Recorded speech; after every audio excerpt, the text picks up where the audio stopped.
नमस्कार, आप लाइव बिहार देख रहे हैं। मैं हूं राज मोहन तिवारी।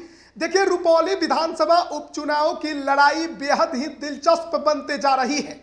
शुरुआत से जदयू कैंडिडेट कलाधर प्रसाद मंडल ने जो बढ़त बनाई थी, अब निर्दलीय कैंडिडेट शंकर सिंह ने उसे कम करना शुरू कर दिया है। हालांकि आरजेडी कैंडिडेट बीमा भारती अब लड़ाई से लगभग बाहर होते नजर आ रही हैं। तो जेडीयू के और निर्दलीय के बीच कांटे का मुकाबला देखने को मिल रहा है। 12 राउंड की गिनती होनी है, जिसमें से 5 राउंड की गिनती समाप्त हो चुकी है। और जो बढ़त की बात अगर हम करें तो जनता दल यूनाइटेड के कलाधर प्रसाद मंडल अभी आगे जरूर चल रहे हैं, लेकिन पीछे निर्दलीय शंकर सिंह बहुत ज्यादा वोटों के अंतर से मुकाबले से दूर नहीं है। आपको हम बता दें कि 5 राउंड की गिनती के बाद जेडीयू कैंडिडेट को 27,202 वोट मिले हैं, जबकि निर्दलीय शंकर सिंह को 25,445 वोट मिले हैं। यानी कि जेडीयू से महज 1757 वोटों से ही वो पीछे चल रहे हैं।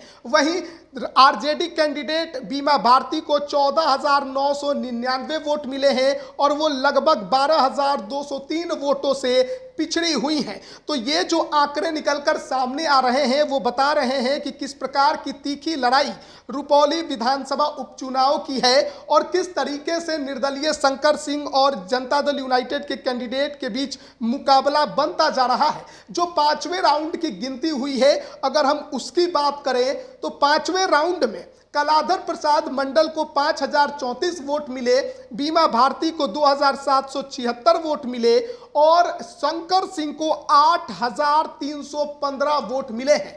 तो जो वोटों का अंतर था जेडीयू कैंडिडेट और शंकर सिंह के बीच में, वो लगातार अब कम होते नजर आ रहा है। शंकर सिंह अब लड़ाई में मजबूती के साथ उभर कर दिखाई दे रहे हैं। 5 राउंड की गिनती खत्म हो गई है। भले ही जेडीयू कैंडिडेट ने अब तक बढ़त बनाई हुई है, लेकिन बीते 1-2 राउंड से ये देखने को मिल रहा है कि शंकर सिंह लगातार उस अंतर को कम करते नजर आ रहे हैं। जो अंतर पहले 5500 वोटों का था, अब वो महज 1757 वोटों का रह गया है और शंकर सिंह और जेडीयू कैंडिडेट के बीच में एक कांटे की फाइट रुपौली के इस उपचुनाव में देखने को मिल रही है।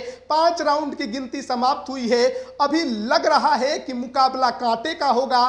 किसी के भी पक्ष में जा सकता है, कोई भी चुनाव जीत सकता है, लेकिन एक बात तय लग रही है कि शायद बीमा भारती अब इस उपचुनाव की लड़ाई से दूर हो गई हैं। अब उनके जीतने के आसार कम होते जा रहे हैं, क्योंकि वोट जो हैं वो उनके उस रफ्तार में नहीं बढ़ रहे जिस रफ्तार में वोट शंकर सिंह के बढ़ रहे हैं। तो मुकाबला बेहद कांटे का और मजबूती के साथ शंकर सिंह और कलाधर प्रसाद मंडल चुनावी मैदान में है। त्रिकोणीय भले ही हम इसे मानकर चल रहे थे, लेकिन अब आमने सामने की फाइट हो गई है। देखना होगा कि जब अंतिम परिणाम आते हैं तो किसके पक्ष में ये सीट जाती है, किसके सर पर रुपौली का ताज सजता है। एक बात तय लग रही है कि इस बार रुपौली को एक नया विधायक जरूर मिल सकता है। बीमा भारती शायद अब अपना किला नहीं बचा पाएंगी। शंकर सिंह और जेडीयू कैंडिडेट के बीच काफी ज्यादा तीखा और कांटे का मुकाबला जारी है। लगातार हम अब तक अपडेट पहुंचा रहे हैं, आगे भी पहुंचाते रहेंगे।